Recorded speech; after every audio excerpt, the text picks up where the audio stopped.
의 30번째 시간입니다. 영적인 다양한 은사들이라는 제목의 말씀을 가지고 함께 은혜 받기를 원합니다. 고린도전서 11장부터 시작해서 우리는 새로운 국면을 맞이했습니다. 바로 예배 시에 여러 가지 나타나는 문제들에 대해서 이야기를 하고 있습니다. 바울은 질서의 하나님을 굉장히 강조하는 듯 보여집니다. 첫 번째 이야기했던 여자들이 예배 시에 머리에 수건을 쓰지 않는 문제, 이것들은 높고 낮음의 문제가 아니고 남자와 여자의 문제가 아니라 교회 안에서 질서에 대한 이야기다 라고 말씀을 드렸습니다. 그리고 머리에 무언가 쓴다라는 개념은 무슨 뜻이라고 했죠? 내 위에 나를 다스리고 나를 인도하시는 영적인 능력이 있는 분이 계시다라는 것을 인정하는 것이다라는 거예요. 그러니까 무턱대고 내가 은혜 받았다고 예배 시에 여자들이 예배 가운데 막 나아가서 무언가를 이야기하고 하는 그런 질서 없는 행동을 해서는 안 된다라는 것을 이야기했습니다. 그러면서 뭐요? 모든 것이 교회의 유익, 덕이 되어야 한다라는 것을 말했습니다. 두 번째, 성찬에 대한 문제를 이야기했습니다. 이 성찬의 진정한 의미가 무엇이고, 또 성찬은 그리스도와 연합하는 것이고, 그리고 그리스도와 연합했다라는 말은 우리 모두가 다 그리스도 안에서 이 성찬을 통하여서 하나다라는 것을 이야기하는 거예요. 그래서 교회 안에 무언가 불평등한, 무언가 가진 자와 그렇지 못한 자, 또 높은 자와 낮은 자에 대한 불평등함, 그런 권위가 있어서는 안 된다라는 것을 이야기했습니다. 모두가 다 서로 함께 하나가 되어지는 것, 그것이 바로 예수님을 통하여서 우리에게 예수께서 행하신 그 성찬의 바른 의미를 오늘 우리의 삶을 통하여서도 살아가는 것이다 라는 것을 말씀하셨습니다. 오늘 바울이 세 번째 이 예배를 통하여 고린도 교회 안에 나타나고 있는 문제를 지적하는 것은 무엇이냐? 바로 영적인 은사에 대한 이야기입니다. 이 영적인 은사에 대한 이야기가 무려 12절에서부터 14절에 이르기까지 방대한 분량을 할애해서 우리에게 설명을 하고 있습니다. 그만큼 은사에 대한 지식이 우리에게 중요하다라는 것을 말해주고 있기도 합니다. 오늘날 교회 안에서도 이 은사 때문에 여러 가지 일들이 많이 일어나고 있는 것이 사실입니다. 어떤 경우에는 좋은 일들도 일어납니다. 그죠? 영적인 은사로 말미암아 교회가 하나가 되어지고 교회가 무엇인가 영적으로 능력이 일어나서 주님을 위하여 달려가는 무언가 새로운 하나 되어지고 교회가 능력이 나타나는 것으로 이 은사가 교회 안에서 사용될 경우도 있습니다. 그러나 어떤 경우에는 문제점으로 다가오기도 합니다. 어떤 경우입니까? 이 은사가 무속적이거나 토속적인 그런 신앙의 모습을 입어서 우리에게 다가오는 경우, 그런 경우가 있습니다. 영적인 은사를 통하여 하나님께서 우리에게 이루려고 하시는 목적이 무엇인가, 그 목적을 강요하기보다는 오늘날에 자칫 잘못하면 이 영적인 은사 그 자체에 너무 심취해서 잘못된 그런 영적인 은사가 무엇인지 잘못 해석되어져서 교회에 해를 끼치는 경우도 나타난다라는 거죠. 고린도 교회 성도들은 자신들이 받은 이 성령의 은사를 자랑스럽게 여겼습니다. 그런데 문제는 예배 시에 그 영적인 은사가 너무 지나치게 과하게 나타나서 서로 어떤 형태가 되었어요? 교회 안에 무질서가 일어나기 시작했고, 또 그로 말미암아 교회의 분쟁의 요소가 되었다라는 것입니다. 고린도 교회는 고린도 지역의 영향력에서 사실 벗어날 수가 없었습니다. 고린도 지역은 어떤 지역이었습니까? 계속해서 반복되어지는 이야기입니다. 고린도 지역은 헬라 철학의 영향력을 아주 많이 받았습니다. 그래서 이 지역에서는 바로 지식을 칭송하는, 지식을 추구하는 그런 일들이 이 지역 안에 일어났습니다. 그리고 항구 도시였기 때문에 그 특성상 이 돈의 거래가 많았죠. 그러니까 당연히 부자와 가난한 자가 생기게 되었고요. 또 항구 도시이니까 사람들이 많이 몰려오기 때문에 종과 주인과 또 권력을 가진 자와 못 가진 자, 이런 다양한 사람들이 모이면서 뭐가 일어나기 시작했어요? 교만함이 그 지역 가운데 일어나기 시작했다라는 거죠. 부자가 가난한 자를 업신여기는 일, 권력을 가진 자가 가지지 못한 자에게 함부로 하는 그런 일들이 고린도 지역 안에 일어나고 말았습니다. 그리고 또한 항구 도시임에 우상이 판을 치는 도시였습니다. 그러니까 우리가 상상할 수 없는 우상들, 그리고 또한 그 우상을 섬기는 방법들이 이 지역에 가득했다라는 거예요. 그런데 이런 도시에 바울을 통하여 교회가 생겨났습니다. 그 교회가 바울의 말씀을 통하여 급격하게 부흥의 길을 접어서게 되었습니다. 그 부흥의 길을 걸어갔던 것 중에 큰 요인을 차지한 것도 사실 이 영적인 은사였음에 틀림없습니다. 고린도 교회 안에 여러 가지 다양한 은사들이 나타나고 이로 말미암아 교회가 갑자기 부흥의 길로 접어들게 되었습니다. 각양각색의 은사를 받은 사람들이 교회 안에서 자신이 받은 은사가 가장 좋고 우월하다, 너무 좋다라는 이런 영적인 우월주의에 빠지기 시작했다라는 것이죠. 그리고 그 영적인 것에 탐닉하기 시작했습니다. 말씀을 중요하게 여기고 말씀을 가지고 그들의 삶을 해석하고 또한 기도하며 하나 되어지는 모습보다도 그들이 가지고 있는 영적인 은사, 거기에 탐닉해서 다른 것들을 다 생각하지 못하는 그런 면들이 교회 안에 나타났다라는 거죠. 그러다 보니까 이런 은사를 가진 자, 저런 은사를 가진 자들이 교회 안에서 파당을 짓고 분란을 일으키기 시작했다라는 것입니다.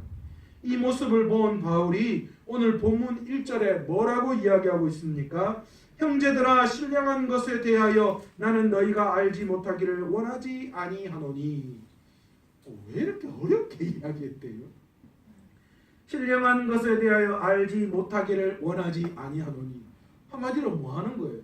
너희들이 신령한 것을 제대로 알았으면 좋겠다, 그 이야기 하는 거예요. 근데 왜 이렇게 어렵게 이야기했을까요? 그런데 사실 이 이야기는요, 바울의 이 내심 마음이 많이 들어가 있는 거예요. 약간 좀 빼딱하게 꼬아서 이야기하는 거예요. 우리말도 그렇잖아요. 예쁩니다 라는 이 똑같은 말인데 어떤 억양에서 하느냐에 따라서 이 말이 굉장히 달라질 수 있잖아요. 예쁩니다, 예뻐, 이러면 무슨 뜻이에요? 이거는 진짜 예쁘다는 말이 아니라 좀 빼딱하게 꼬아서 이야기하는 거죠. 정말 예뻐요 이러면 정말 예쁜 건데, 예쁩니다 이러면 이건 아닌 거잖아요. 바울이 오늘 본문의 1절 말씀이 그런 뜻이에요. 내가 너희에게 신령한 것이 무엇인가 너희가 알지 못하기를 원하지 아니한다. 좀 빼딱하게 지금 꼬한 거예요. 너희들이 하는 형태가 마음에 안 든다라는 거예요. 너희가 성령에 대해서 잘못 알고 있다라고 그렇게 지적하고 있습니다. 그러면서 무엇이라고 이야기하느냐? 그들의 과거의 모습이 어떠했는가를 가지고 그들에게 제시하고 있습니다. 2절에 뭐라고 이야기합니까? 너희가 알거니와 너희가 이방인으로 있을 때에 말 못하는 우상에게 끄는 그대로 끌려갔느니라. 놀랍죠? 한마디로 말하면 뭐예요? 너희가 과거에 예수를 믿기 전에 그들 다 이방인이었잖아요. 물론 유대인들도 있었지만 고린도 지역의 많은 사람들이 이방인이었어요. 그러니까 예수를 알기 전에 너희들은 다 이방신을 섬기고 그 이방신들에게 종노릇하는, 이방신이 좋아하고 원하는 것이 무엇인지 그것을 쫓아갔던 어리석은 사람들이다 라는 것을 이야기하고 있습니다. 그러면서 3절을 보시면 뭐라고 이야기하느냐? 그런 너희들을 하나님께서 성령을 통하여 뭐 하셨다라는 거예요? 예수 그리스도 안에 접붙임을 당하게 하셨다라는 거예요. 그래서 예수님을 뭐라고요? 주다, 예수님을 나의 주인이다 이렇게 고백할 수 있도록 시인할 수 있도록 그렇게 해주셨다. 그렇게 이야기합니다.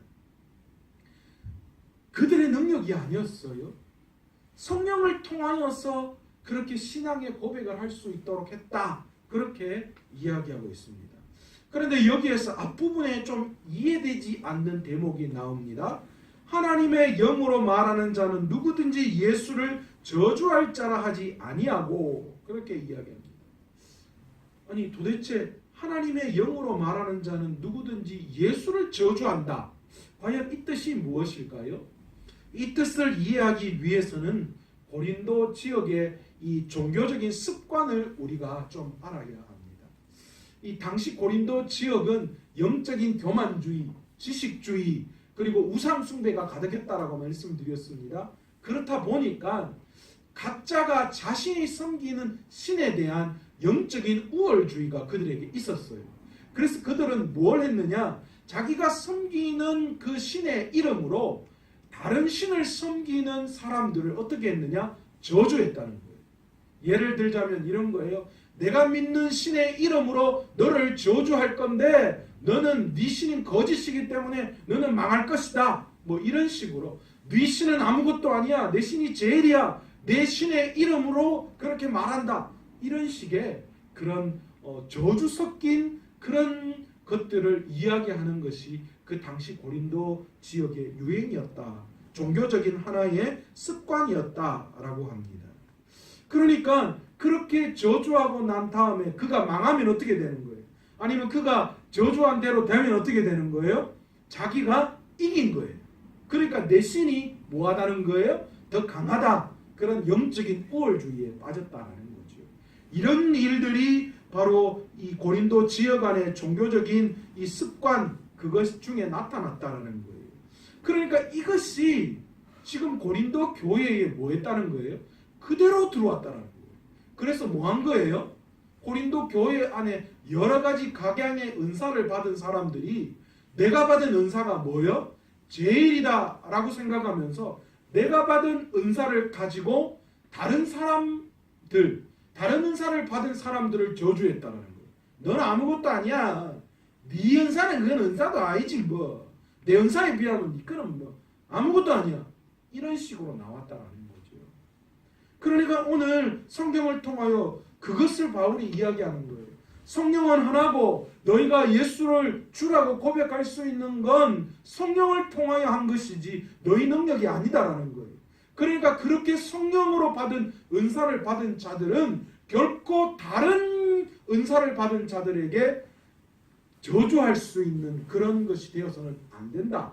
그건 예수로 말미암아 성령으로 말미암아 받은 것이 아니다. 그렇게 과감하게 그들의 잘못을 지적하고 있다라는 거죠. 고린도 교회는 다양한 은사를 경험하고 있었습니다. 바울은 고린도 교회가 경험하고 있는 은사가 여러 가지임을 오늘 본문 8절에서 10절을 통하여 그 다양한 은사들을 나열하고 있습니다. 그런데 이것이 은사의 전부가 아니라는 것을 바울은 이야기해요. 바울은 다양성을 부각하고 있습니다.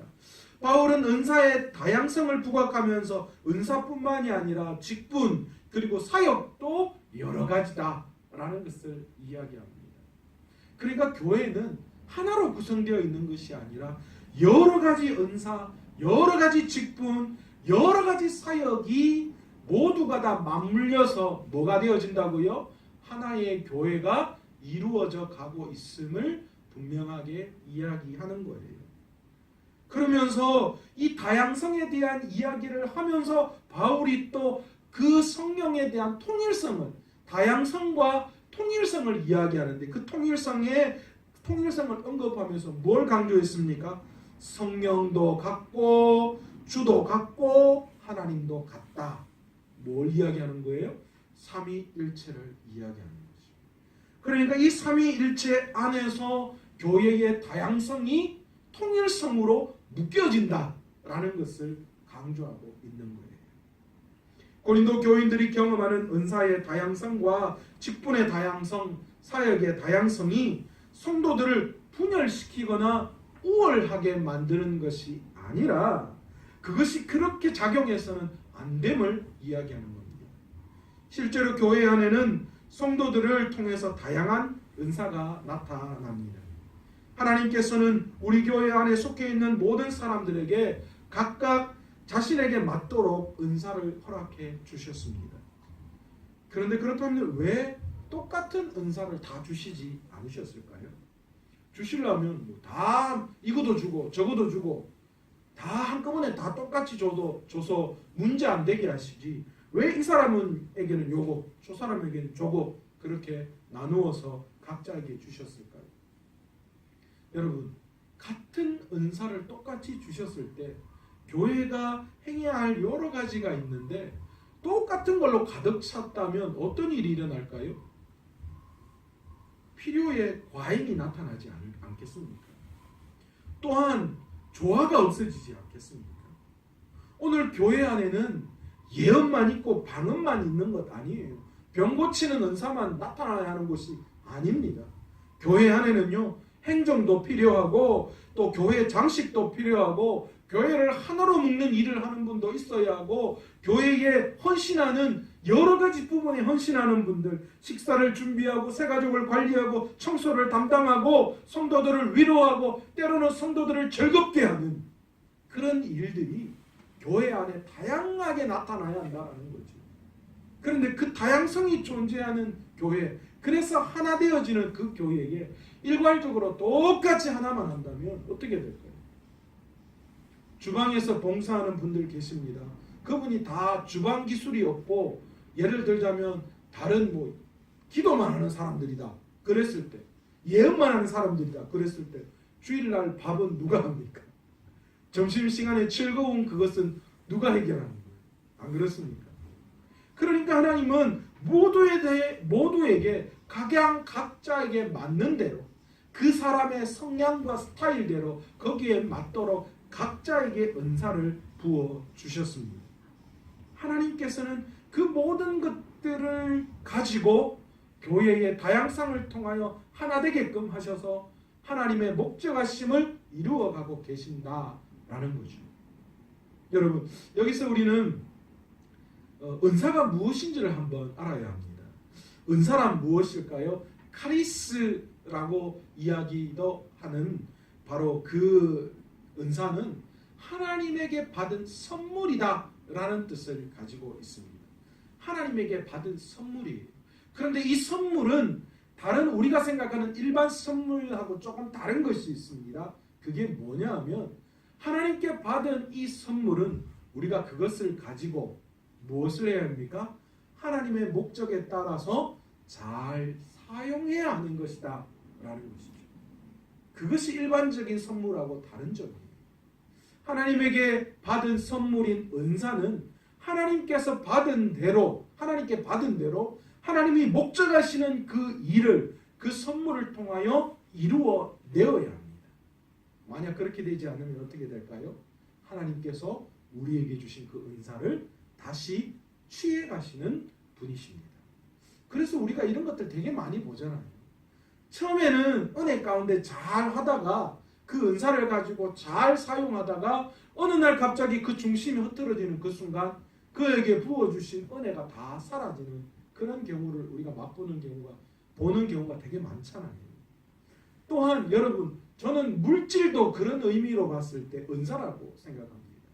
물질은 단순히 우리가 누리는 것이 아니라 하나님이 주시는 은사예요. 그러니까 그 받은 물질의 은사 선물을 통하여 하나님의 일을 이루어낼 때에 하나님은 우리에게 더 많이 물질의 은사를, 선물을 부어 주실지만, 그러나 그렇지 않을 경우 어떻게 하실까요? 하나님은 그 물질을 거두어 가시는 분이시기도 하다라는 거예요. 바울은 은사를 설명하면서 성령과 성자와 성부의 순으로 언급하고 있습니다. 그래서 이 모든 은사가 성령 안에서, 주님 안에서, 하나님 안에서 하나다, 통일성을 강조하고 있습니다. 영적인 현상뿐만이 아니라 우리는 육신으로 드러나는 현상 역시 은사로 인정해야 합니다. 우리가 간혹 가다가 보면 교회의 은사를 그냥 방언하거나 방언을 통변하거나 어떤 우리 눈에 보이는 기적적인 일들, 뭐 손을 얹어서 안수할 때에 뭐 병이 고쳐지고 하는 그런 은사만을 은사로 우리가 취급을 하는데 결코 그렇지 않습니다. 교회는 그런 영적인 은사도 나타나지만 그러나 우리의 삶의 육신으로 드러나는 은사, 그러니까 우리가 우리의 육신으로 행할 수 있는 은사들도 너무나도 많다라는 거죠. 그것도 주님이 우리에게 주신 은사입니다. 제가 한 번은 그런 생각을 한 적이 있습니다. 하나님, 도대체 하나님은 저에게 주신 은사가 무엇입니까? 심각하게 한번 질문하며 기도한 적이 있습니다. 그리고 만나는 사람마다 내가 뭐가 잘하는 것 같냐? 하나님이 나한테 주신 달란트가 뭔 것 같냐고 제가 심각하게 만나는 사람들마다 물어본 적이 있습니다. 여러분은 제 은사가 뭔 것 같습니까? 잘생김의 은사. 죄송해요. 근데 대부분 사람들이요 저에게 제가 뭘 가졌냐, 무슨 달란트가 가졌냐라고 그렇게 이야기했더니만 저에게 가진 달란트는 참 마음을 편안하게 해준다라는 그런 이야기를 많이 하더라고요. 그리고 또한 또 많은 사람들을 이렇게 아우르고 하나가 되게 하는 그런 장점이 있다. 그런 이야기를 참 많이 들었습니다. 쉽게 말하면 따뜻하다라는 거예요. 그래서 어떤 분은 저한테 꼭 시골에 가면 시골에 참 자기를 반겨주는 아재 같다 뭐 이런 이야기도 제가 들었습니다. 그것도 70 넘으신 집사님에게 목사님 다 보면 내가 꼭 시골에 있는 자기 반겨주는 아재 같습니다. 그런 이야기하시는 분도 계시더라고요. 제가 생각해서 도대체 이게 무슨 은사냐고. 이게 뭐 좀 목사라면 그래도 막 기도 팍 하면 안수하면 벌떡벌떡 일어나고 뭐 그런 일도 좀 일어나고 해야지. 그러고 막 예언 은사가 있어가지고 탁 기도하면 김지선이 그거 된다 걱정하지 마라. 아니면 뭐 미래를 예언하는 은사가 있어가지고 아니 투시의 은사가 딱 보면 봐라 이 최장로 봐라 이거 또 이번 주에 뭐 또 저 회개하라고 이러면 또 그러면 목회가 더 쉬워지고 좋을 것 같은데 왜 하나님 저에게 이런 것밖에 주시지 않습니까? 라고 했는데 그런데 놀라운 건요 목회를 하시는 분들 중에서 이 따뜻함 하나가 되게 하는 이런 마음 이런 능력이 없어서 문제가 될 경우가 너무나도 많이 있더라고요. 그래서 제가 야 이것도 잘하는 건 잘하는 거일 수도 있겠다라는 그런 생각을 한 적이 있습니다. 여러분 은사는 한 가지로 하나님이 치우쳐 있지 않습니다. 영적으로만 나타나는 은사뿐만이 아니라 우리의 육신을 통하여 나타나는 은사들도 있고요. 또 우리 교회를 통하여 나타나는 우리의 일상을 통하여 나타나는 그 현상 중에 나타나는 은사들도 참 많이 있다라는 것입니다. 그 모든 것들이 다 뭐하는 거예요? 그 은사들 모두가 다 교회에 유익을 주는 것 바로 그것이 하나님이 우리에게 주시는 은사입니다. 하나님 편에서는요 방언하고 예언하고 투시하고 병 고치는 우리가 볼 때 이런 영적인 그런 기적적인 현상만을 은사라고 이야기하지 결코 않는다는 것입니다. 하나님은 모든 것들을 통하여 교회에 유익을 주는 것 그 모든 것을 은사다라고 말씀하시면서 다양성과 통일성을 오늘 바울은 본문을 통하여서 고린도 교회 성도들에게 이야기합니다. 여러분 오늘 우리는 이 은사를 바라볼 때에 그 은사가 가지고 있는 영적인 부분만에 너무나도 치우치고 있다라는 것이죠. 그래서 눈에 보여지는 것만 그것이 영적인 능력이고 은사고 중요하고 그렇게 생각할 때가 많이 있는데 우리는 이 은사를 단순히 눈에 보여지는 그런 영적인 그런 사실만을 강조하는 것이 아니라 보아서는 안 되고 그 모든 것들이 다 뭐하는 거예요? 하나님이 그것을 주실 때에 목적이 있고 그 목적을 위해서 그 모든 것들이 유익하게 하나님 앞에 쓰여짐을 우리가 볼 수 있어야 한다라는 거죠. 그것이 바로 하나님이 주시는 영적인 은사를 올바로 바라볼 수 있는 눈이다라는 것입니다. 그러니까 하나님 보실 때에는 영적인 기적을 가지고 있는 걸 더 위대하게 생각하시고 교회에서 그냥 헌신하고 청소하고 밥하고 뭐 설거지하고 이런 건 별거 아니게 생각하시고 이렇게 차등을 두시는 분이 결코 아니에요. 하나님은 그것을 가지고 교회에 유익을 주느냐 주지 않느냐 그것을 더 소중히 여긴다라는 거죠. 여러분, 우리가 은사를 바라볼 때에 초자연적인 현상을 동반하는 은사만을 강조하고 그것만을 추구하는 우리들이 아니라 그 모든 것을 통하여 하나님의 유익을 구하고 있음을 우리가 깨닫고 우리가 가지고 있는 하나님의 나라를 위해서 하나님의 교회를 위해서 주고 있는 유익이 무엇인지를 우리가 깨닫고 우리에게 주신 은사를 발견하고 개발하고 또 활용하여서 교회에 유익을 줄 수 있는 저와 여러분 되시기를 간절히 축원합니다. 그것이 우리가 은사를 바라보는 바른 시선이고 우리가 그 은사를 통하여 하나님의 나라를 이루어가는 것임을 우리는 알아야 합니다. 은사는 성령님이 그의 뜻대로 주시는 것이므로 다른 사람의 은사에 대해서 우리가 왈가왈가할 필요는 없다라는 거예요. 그리고 다른 사람이 받은 것에 대해서 나도 저런 거 받고 싶다. 너무 그렇게 다른 사람의 은사를 그렇게 가지려고 그렇게 하는 것이 아니라 하나님 앞에서 내가 받은 은사가 무엇인지를 깨닫고 그 은사를 통하여 하나님에게 유익을 줄 때에 하나님은 그것을 통하여서 기뻐하신다라는 겁니다. 오늘 저와 또 여러분 모두에게 다 하나님께서 영적인 은사를 허락해 주신 줄로 믿습니다. 그 은사가 무엇인지 우리가 오늘 이 시간 다시 한번 생각하고 하나님께 받은 내 달란트가 무엇인지 그리고 그것을 가지고 이 교회에 유익을 줄 수 있는 것을 구할 수 있는 내 은사가 더 높다 낮다가 아니라 그리고 다른 사람의 은사를 내가 차지하려고 그렇게 마음먹는 그런 마음이 아니라 내게 받은 은사를 다시 한번 깨닫고 그것을 가지고 하나님 앞에 유익을 줄 수 있는 그것에 내 은사를 사용할 수 있는 저와 여러분 되시기를 간절히 축원합니다. 오늘 이 시간 말씀을 생각하시면서 한번 기도하기를